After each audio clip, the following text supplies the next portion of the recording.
ইন্নাল হামদুলিল্লাহ ওয়াসসালাতু ওয়াসসালামু আলা রাসূলিল্লাহ আম্মা বাদ। আল্লাহর শত্রু কে ছিল এই তাগুত খালেদা জিয়া? সে ছিল আল্লাহর শত্রু। গণতন্ত্র দিয়ে ক্ষমতায় গিয়ে সে আল্লাহর বিধান পরিবর্তন করত। সে মদকে হালাল করত, জেনাকে হালাল করত, সুদকে হালাল করত, বিয়েকে হারাম করত, আল্লাহর কোরআন অস্বীকার করত। জঙ্গি নাটক সাজিয়ে আলেম ওলামাদের ফাঁসি দেওয়া হতো।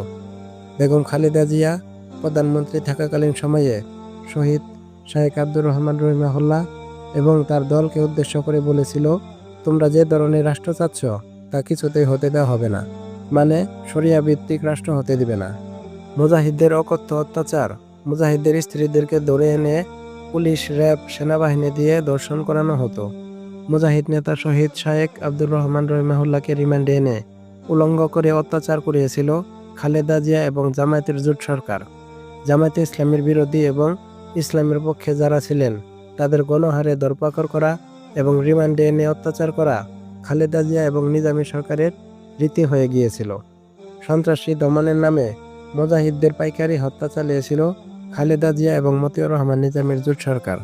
নাটকের মাধ্যমে ব্যভিচারের শিক্ষা দেওয়া, সুদের বিস্তার, গ্রামগঞ্জের কোনায় কোনায় পৌঁছে দেওয়া সহ এমন কিছু নাই যা তারা করে নাই। তাগুত খালেদার সময়ে বাংলাদেশ দুর্নীতিতে 3 বারের বিশ্ব চ্যাম্পিয়ন হয়েছে।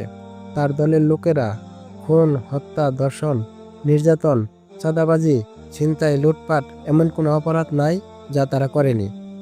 ক্ষমতায় না গিয়েও গত 1.5 বছরে তাদের অত্যাচারে জনগণ অতিষ্ঠ। এখন তারা মরার সাথে সাথে হঠাৎ এত ভালো মানুষ, এত ভালো মুসলিম কিভাবে হলো? তখনকার খবরের কাগজ বা নিউজ ক্লিপগুলো সম্ভব হলে খুঁজে বের করে দেখুন। প্রতিটি কথা সত্য।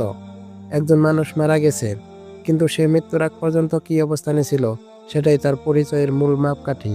শেষ নিঃশ্বাস পর্যন্ত সে ছিল কুফরি গণতান্ত্রিক ব্যবস্থার অংশ। 3 আসনের এমপি পদপ্রার্থী তকমা বুকে নিয়ে বেঁচে ছিল।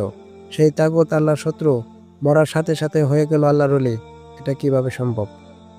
এরকম নিকৃষ্ট আল্লাহর শত্রুকে যে বা যারা এখন লাশ ঠান্ডা হওয়ার আগেই অলি বানাতে মাঠে নেমে গেছে, জান্নাতের দোয়া করতেছে, তারা হয় চরম লেভেলের জাহেল, মূর্খ, নির্বোধ, নয়তো জেনে শুনে বাতিলের পক্ষে দাঁড়ানো মুনাফিক গোষ্ঠী। আল্লাহ তাআলা বলেন, যারা আল্লাহর আইন বাদ দিয়ে নিজের আইন তৈরি করে তারা কাফের। সূরা মায়েদা আয়াত 44। তাওহীদ ও শিরকের সীমানা যে জানে না তার আবেগ আল্লাহর কাছে মূল্যহীন। আর যারা নিজেদের তাওহীদবাদী বলে ঘুরে বেড়ায় কিন্তু এমন লোকের জন্য জান্নাতের দোয়া করে, এরা চরম লেভেলের মূর্খ।